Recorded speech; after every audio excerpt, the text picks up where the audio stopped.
This is Baby Blue Mind. I like to wander the earth and talk about what's on my mind. And so the topic of today's video is how to end your isolation. How to end your isolation. And this video goes out to anybody who may have like no friends at all, or maybe a limited amount of friends. You're just feeling really socially isolated. Also to people who are really in that just like a nasty depression right now that might make it difficult to get out of your house. Or also for people who have anxiety or social anxiety that's kind of paralyzing you from maybe getting out into society. And I've been in all those states before. So what I try to do is help people break free from their isolation. And just as like a precursor to this, I'm a living example of this. Your isolation is not a life sentence. Your isolation is not a life sentence. It's a chapter in your book, and it's a chapter in your book that's going to end. It's going to end. It's not the end of your book, it's a chapter. So, just as a little bit as my like Batman origin story of isolation, during or at the very beginning of the pandemic, when they completely shut down everything and things got just like crazy, and everybody forgets how crazy the pandemic was nowadays, which is funny to me. When they shut, well, I was living in a 1-bedroom apartment by myself, and so when they shut down society, essentially, overnight, I became a prisoner in solitary confinement. And the tricky knot that you have to untie if you're in the position that I was in is, first, you're trapped in the 4 walls of the physical space that you're living in, but far more importantly, you're trapped within the 4 walls of your mind. And so I kind of had to scramble to come up with ideas to basically try to figure out how to untie that nasty knot. And so what I started doing is something pretty simple, and it's something that I'm doing right now, which is going for a walk by myself. And what the going for a walk by myself does, at least for me, is, and I still do this now, like I got friends, even before the pandemic, like I had friends, and you know, I got a girl now and everything, but I still do this as an exercise because I find it so enjoyable, which is I try to get my isolation in motion. And what that does for me, at least, is it converts my pure isolation into what I term active solitude. Pure isolation into active solitude by walking alone. And when it comes to active solitude, I think it's kind of cool. I've always been kind of like a do your own thing, go your own way kind of guy, so it kind of just like fits me in general. And so I think active solitude through walking can be like an intermediary step between that pure isolation, and then you take that active solitude step as a means to sort of like integrate back into society. Because I'll just explain what active solitude does for me. The coolest thing about it, in my opinion, is that you can completely take the pressure off yourself from socializing because you're just walking down the street by yourself. And that's not a mandatory rule. Like, you can obviously say hi to people or strike up a conversation or do any kind of social interaction that you want, but you're not obligated to. So that takes like the major pressure that you might have on your brain about being outside in society. So this activity doesn't require any kind of socialization whatsoever. And you might be thinking like, oh man, there's no way I could walk down a street by myself because like people would think I'm weird, or people, you know, might think people would be judging me for how I'm walking, or for the clothes I'm wearing, or judging me for the fact that I'm walking alone. And so what I'm doing tonight is an exercise and again, I don't mean exercise in terms of like physical exercise. I'm not one of those dudes who's like, oh man, you need to get jacked and tan, bro. That's how you beat everything, like blah, blah, blah. We need to put those people in like to gather them in like a rural area so they don't bother anyone anymore. Man, that was mean of me. I don't know where that one came from. I apologize if I offended anyone with that.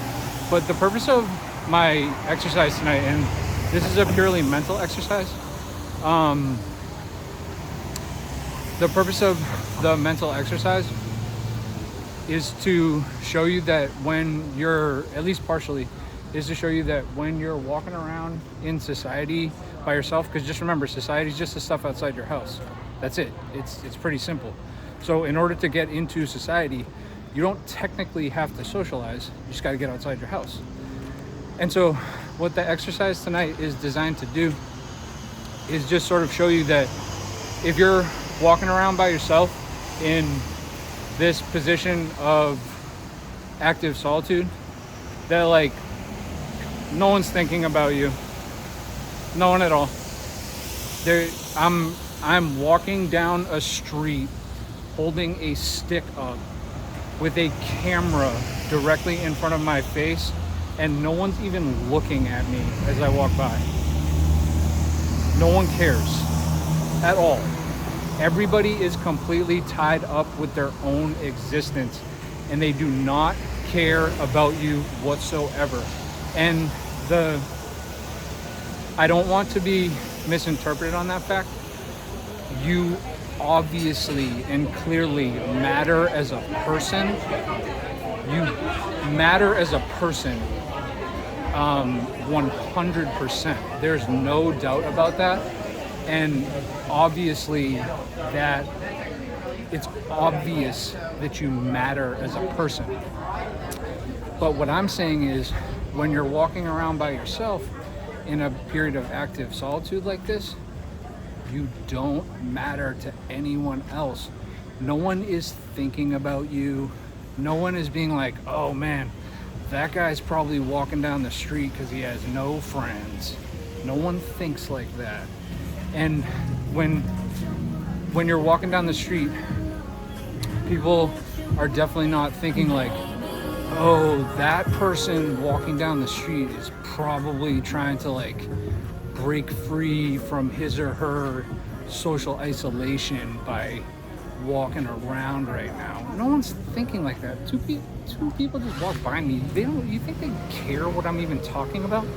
I'm talking about serious isolation, depression, and anxiety issues right now, and no one would even care whatsoever. Like, I know this isn't a super busy street, but like, I'm in the middle of a busy street waving a stick around, and no one, and I mean no one, cares.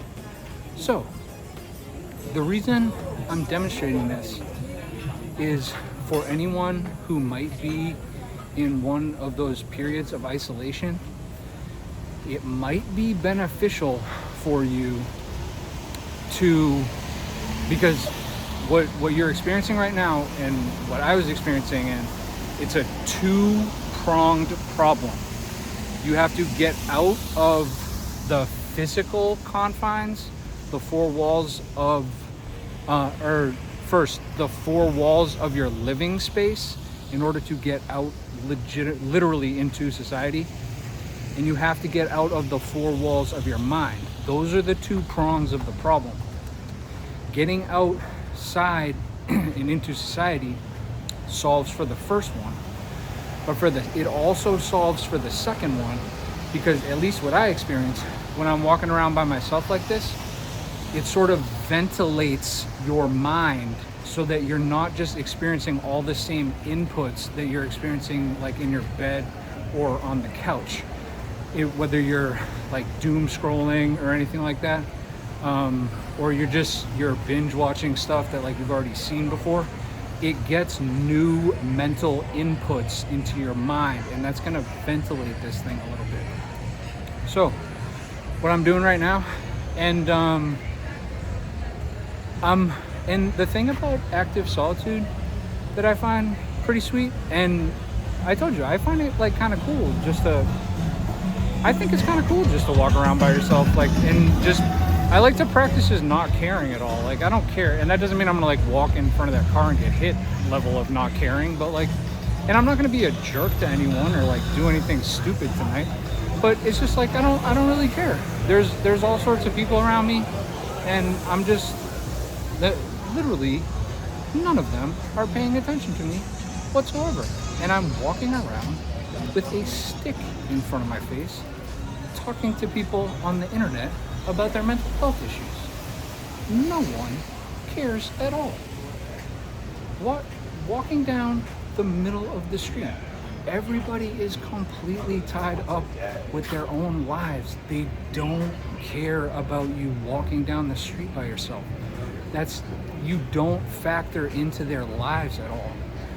So if you do want to practice some version of active solitude, the pressure is off you because you don't need to socialize with anybody whatsoever. Like, you see me walking down the street right now. I'm not really like talking to anybody or anything like that.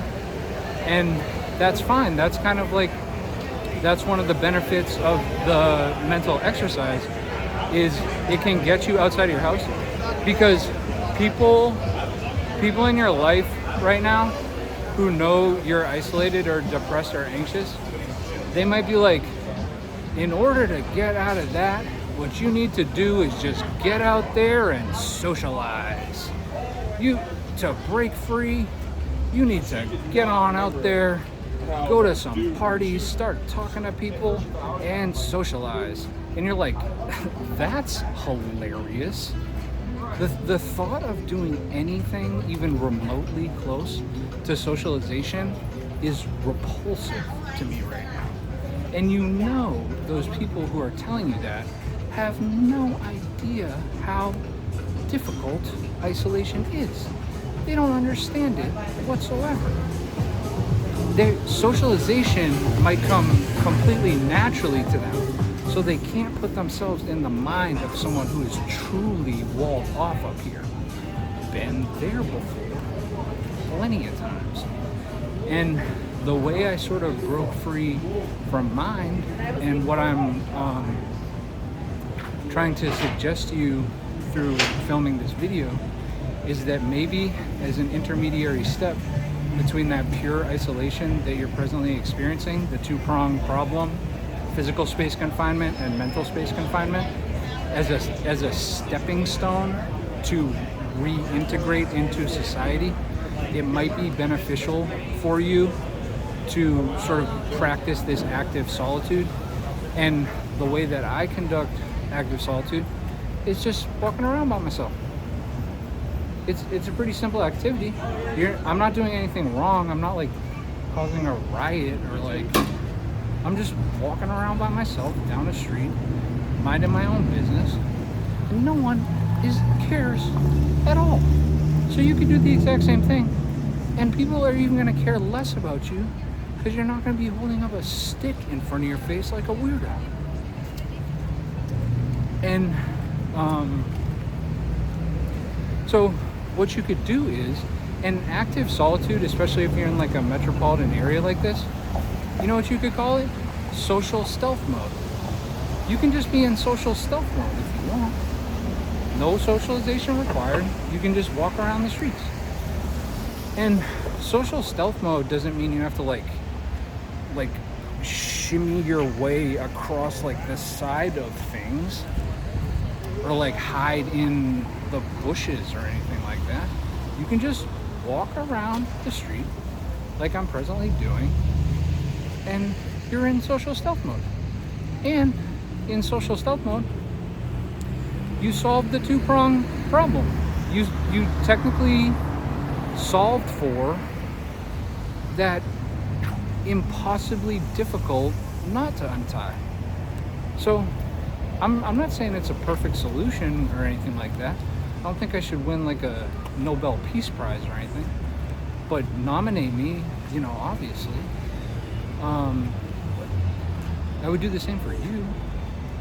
We're friends, and I do what I can for my friends. So maybe give active solitude an opportunity at some point, and maybe it'll be beneficial for the quality of your life. And then also, I just wanted to say, if you're having trouble, like maybe you're agoraphobic or your depression or anxiety is keeping you stuck in bed, like literally stuck in bed, or there's just some reason you can't get out of bed, and been there before, you can't get out of bed. So you're like, how am I gonna walk around if I can't even get out of bed? There's another channel on my video called How to Get Out of Bed and How to Get Out of Bed, the War Plan. And the plan that I have is a step-by-step war plan for how to get you out of bed and out into the world. So it might be helpful to watch that if you need to sort of take that step before you engage in the active solitude, because believe me, being stuck in bed is nasty, man. Been there before. And so I hope this, just sort of filming this exercise, sort of demonstrated to you what I wanted to show you, that active solitude's kind of cool. So I really wish you all the best, and please make sure to like, comment, or subscribe, or don't. I mean, whatever you feel like doing, it's your life. I'm not going to tell you what to do. And so, like I sort of end a lot of these videos, I'll say this: why don't you take a walk? Take a walk, pal. My rant is over.